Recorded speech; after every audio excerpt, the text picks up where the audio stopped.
పార్టీకి చెందిన రీజనల్ కోఆర్డినేటర్లు, జిల్లా అధ్యక్షులు, సమన్వయకర్తలు, ఎంపీలు, ఎమ్మెల్యేలు, ఎమ్మెల్సీలు, ఇంకా సీనియర్ నాయకులు అందరికీ కూడా మనస్ఫూర్తిగా వెల్కమ్. ఈరోజు మనం అంతా కూడా ఈరోజు ఇక్కడ ఏకం కావడానికి కారణం బహుశా మీ అందరికీ కూడా తెలిసే ఉంటుంది. నాకు తెలిసినంత వరకు రాష్ట్ర చరిత్రలో ఎప్పుడూ కూడా ఈ స్థాయిలో ఇంత గొప్ప ఉద్యమం సక్సెస్ఫుల్గా పూర్తి చేసిన పరిస్థితులు బహుశా దేశ చరిత్రలో ఎప్పుడూ కూడా బహుశా చూసి ఉండకపోవచ్చు. అది చేసినందుకు మీరు కృషి చాలా ఉంది అని చెప్పడానికి మిమ్మల్ని అందరినీ కూడా అభినందించడం కోసం ఖచ్చితంగా ఎన్ని మాటలు చెప్పినా తక్కువే.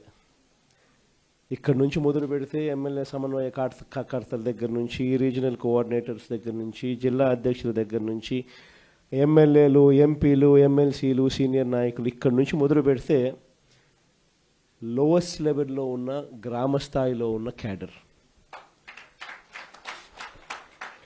నిజంగా ఇంత కమిటెడ్గా ఒక ఉద్యమాన్ని మనస, వాచ, కర్మన దీన్ని ఎట్టి పరిస్థితుల్లోనూ కూడా ఈ ఉద్యమంను, ఈ స్ఫూర్తిని, ప్రజలు ఇక్కడ చెప్పే ఈ గళాన్ని ఖచ్చితంగా వినిపించేట్టుగా చెయ్యాలి.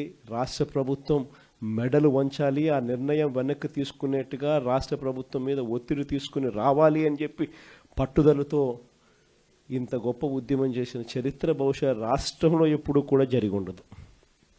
నిజంగానే అందరికీ కూడా ఇక్కడ నుంచి మొదలు పెడితే గ్రామ స్థాయిలో ఉన్న ప్రతి కార్యకర్త దగ్గర వరకు కూడా ప్రతి ఒక్కరికి కూడా మనస్ఫూర్తిగా కృతజ్ఞతలు, అభినందనలు రెండు కూడా తెలియజేస్తా ఉన్నాను. దాదాపుగా 1,04,11,136 సంతకాలు ప్రతి జిల్లా నుంచి బయలుదేరిన ఈ నెంబరు, మన దగ్గరికి వచ్చిన నెంబరు, ఈరోజు గవర్నర్ గారికి మనం చూపించబోయే ఈ సంతకాలు ఆల్రెడీ బహుశా చూపించే కార్యక్రమం బహుశా మొదలై ఉంటుంది. ఆల్రెడీ బండ్లను మనం ఫ్లాగ్ ఆఫ్ చేసినాము. ఆ బండ్లన్నీ గవర్నర్ గారి ప్రెమిసెస్కు ఆల్రెడీ చేరాయి. అక్కడ గవర్నర్ గారి సిబ్బంది ఆ సంతకాలు పెట్టిన వ్యాన్స్ను అంతా కూడా వాళ్ళు చూస్తూ ఉండింటారు. బహుశా 1,04,11,136 సంతకాల 1,04,11,136 సంతకాలు చేసిన పత్రాలు ఈరోజు నిజంగా ఇదొక ఘటం, చరిత్రలో నిలిచిపోయే ఒక ఘటం. ఈరోజు నిజంగా చంద్రబాబు నాయుడు గారు తన ఈ మధ్యకాలంలోనే మొన్ననే కలెక్టర్ల సదస్సు జరుగుతూ ఉన్నప్పుడు తన నోట్లో నుంచి వచ్చిన కొన్ని మాటలు ఆశ్చర్యం కలిగించాయి.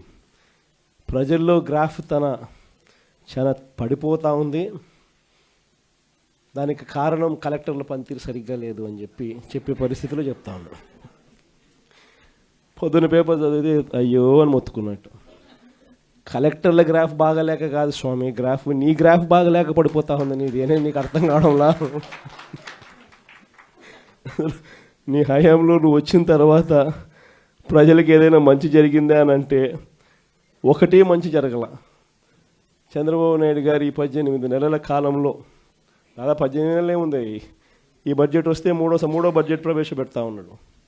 ఈ మార్చిలో తాను ప్రవేశపెట్టబోయేది 3వ బడ్జెట్. అంటే మొత్తం 5 బడ్జెట్లు ప్రవేశపెట్టే అవకాశం ఈ ముఖ్యమంత్రికైనా ఉంటుంది. అలాంటిది 3వ బడ్జెట్ ప్రవేశపెడతా ఉన్నాడు ఈ మార్చిలో. అంటే 2 బడ్జెట్లు అయిపోయినాయి, అంటే 2 సంవత్సరాలు అయిపోయినాయి. ఈ మార్చి వచ్చేసరికి 3వ బడ్జెట్ కూడా ప్రవేశపెడతా ఉన్నాడు. మరి ఈ 2 సంవత్సరాలు ఈ కాలంలో 2 బడ్జెట్లు ప్రవేశపెట్టి దాదాపుగా 2 సంవత్సరాలు అయిపోవస్తా ఉన్న ఈ కాలంలో ప్రజలకు ఏదైనా మంచి జరిగిందా అని అంటే బోర్డు సున్నా కనిపిస్తుంది. అంతవరకు ప్రజలకు అందుబాటులో ఉండే అన్ని స్కీములు రద్దయిపోయినాయి.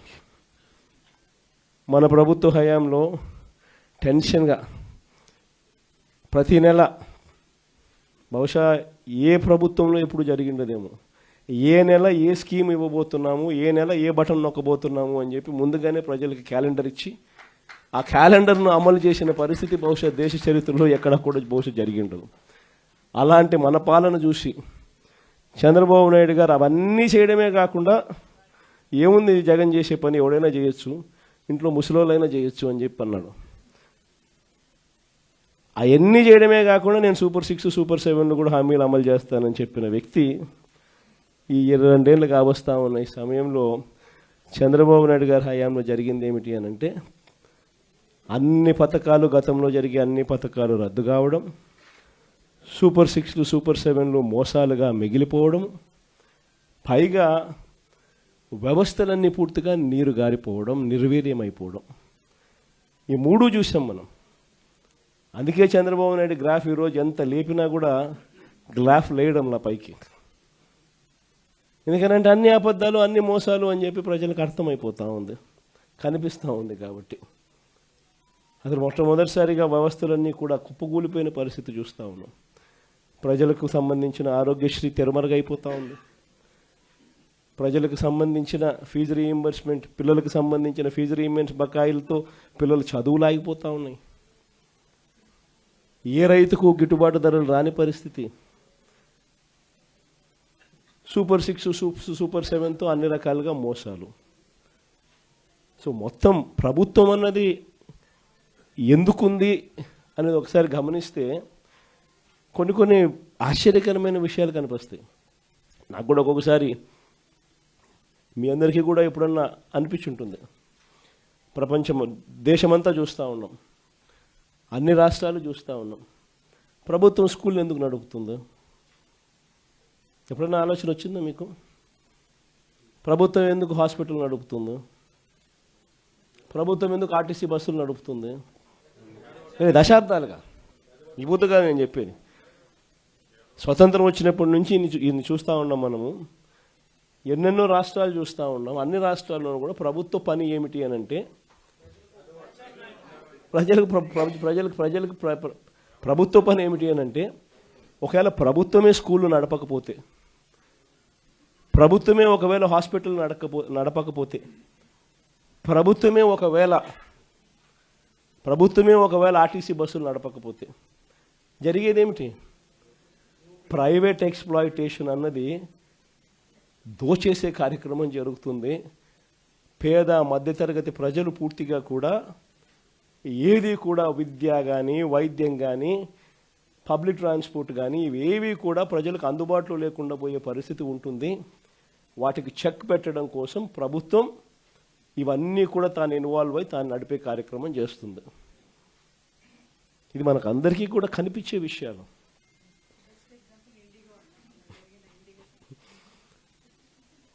ఒకవైపున అన్ని వ్యవస్థలు, ఒకవైపున ఇక్కడ ఈరోజు చూస్తే అన్ని కుప్పకూలిపోయిన పరిస్థితులే.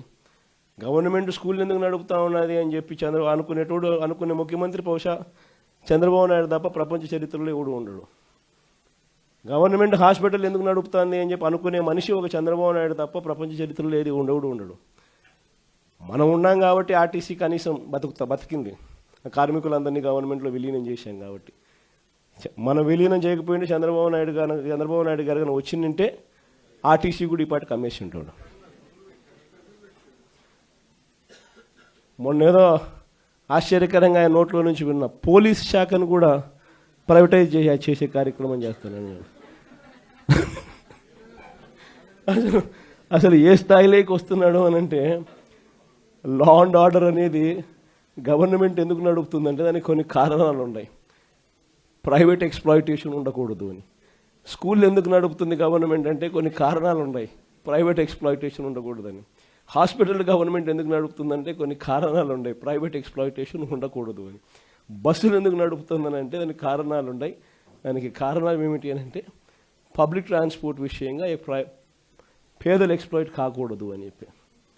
అలాంటిది ఈరోజు అన్ని రకాలుగా ఈ వ్యవస్థ ఒకసారి గమనిస్తే అన్ని వ్యవస్థలు తిరోగమనమే.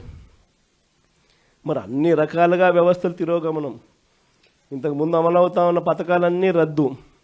నువ్వు చేస్తానని చెప్పినటువన్నీ మోసాలు. మరి ఇన్ని ఘనకార్యాలు నువ్వు చేసినప్పుడు కలెక్టర్ల సదస్సులో నువ్వు కూర్చొని మీ పనితీరు బాగలేదు కాబట్టి ఆయన ప్రభుత్వం మీద చెడ్డ పేరు వస్తుందని చెప్పి నువ్వు చెప్పడం అంటే అసలు ఇంకా వాళ్ళంతా పోయి తలకాయ బండకేసుకొని కొట్టుకోవాలి. ఆ స్థాయిలో ఈ మనిషి బుర్ర పనిచేయడం లేదు, చంద్రబాబు నాయుడు గారి బుర్ర.